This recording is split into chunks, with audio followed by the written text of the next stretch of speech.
Her laughter. It's a sound that will forever linger in my memory.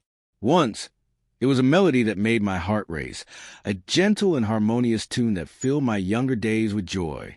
But tonight, as she walked to the front door after a business trip, it was different, sharp, reckless, and unsettling. "Hello, sweetheart." Sarah greeted me in a breezy, almost attached tone, as if her mind was somewhere far from the professional conference she claimed to attend. Her laughter still echoed in the hallway as she kicked off her heels and carelessly tossed her purse onto the chair by the door. Then she saw it. Her laughter stopped abruptly, like someone had pressed pause on a chaotic soundtrack. Her gaze landed on the dining table, where a framed photo rested. Her smile faltered, and the color drained from her face. For a moment, she stood motionless, staring at the picture of us on our wedding day. In the photo, she wore her stunning lace gown, and I was dressed in a crisp navy suit.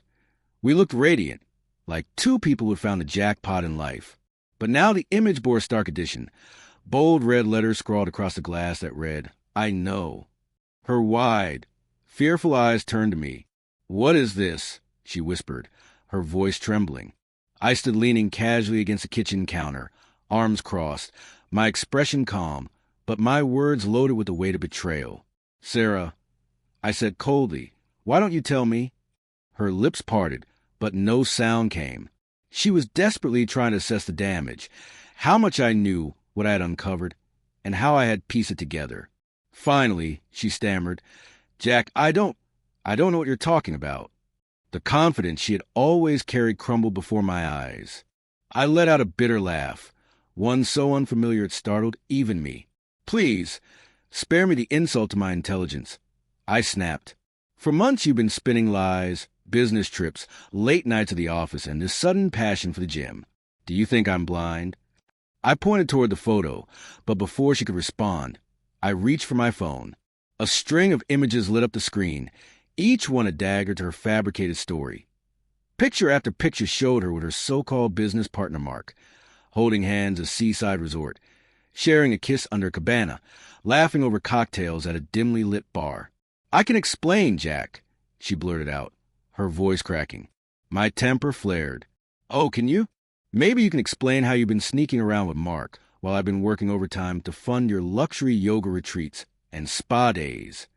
My voice rose with each word until I was shouting, "You lied, Sarah, again and again.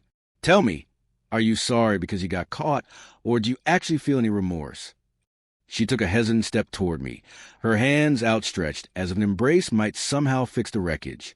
"Jack, please," she pleaded, her tone desperate. "It's not what it looks like. Let me explain." I raised my hand, stopping her in her tracks. "Don't. Just don't." My voice was quieter now, but no less cutting. "For the past 2 months, I've been gathering everything, every piece of evidence. Do you want to know why?" I asked, my voice firm as I watched her trembling lips. She didn't reply. She couldn't. I needed to be absolutely sure, I continued, my tone icy. I didn't want to believe I was losing my grip on reality. But now that I have every piece of proof, I've made some decisions. Though tears streamed down her face, I felt no pity, not after what she had done. Calmly, I began, "I've already started the divorce process. My attorney has the papers ready. You'll get them tomorrow." Her face crumpled even further, her despair deepening as she likely recalled the ironclad prenuptial agreement she had signed. It was specifically designed to protect my family's company in the event of any upheaval. She would leave with only what she had contributed to our life together, minimal at best. "You don't have to do this, Jack," she whispered, her voice barely audible. I ignored her plea and continued. "Secondly, I've already spoken with Mark's wife." Her face twisted in shock, her mouth opening and closing as though she wanted to speak, but couldn't find the words. "She was quite understanding, actually," I added with a bitter smile. "She even provided me with some of her own photos. Did you really think no one would notice you sneaking around?" Her sobs grew louder, but I pressed on. "Oh no, we're not done." I pulled a folder from a drawer and placed it firmly on the table. "Here's everything. Texts, photos, receipts, all the evidence I've gathered." I slid it across to her. If you even think about challenging me on this divorce, I'll ensure this goes straight to your company's HR department. Let's see how they feel about two senior managers using company time and resources for an affair. She collapsed into a chair, burying her face in her hands. I made a mistake, Jack, she choked out between sobs. Please, I love you. A hollow laugh escaped me, devoid of warmth. Love. I repeated. You call this love? No. Sarah, you don't love me. You love the life I built for you, the security, the comfort. But respect? You had none. You destroyed everything we had. For what? A fleeting thrill. Her sobs grew heavier, but I felt nothing. Not anger, not sadness, not even hate. Just a strange sense of relief, like a weight I hadn't known I was carrying had finally lifted. I grabbed my keys and moved toward the door. I'll be staying at a hotel for the next few days, I said.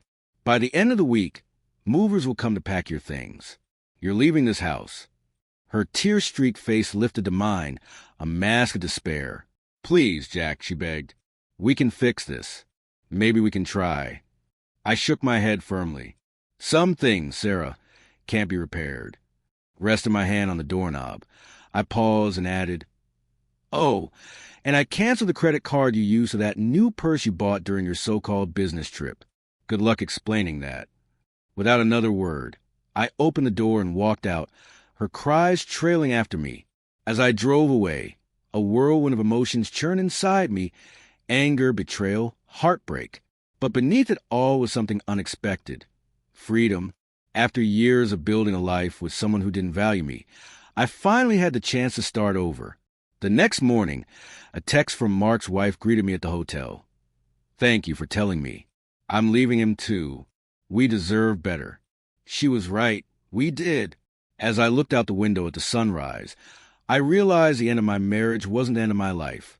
It was a new beginning, a fresh chapter. For the first time in months, I felt a glimmer of hope.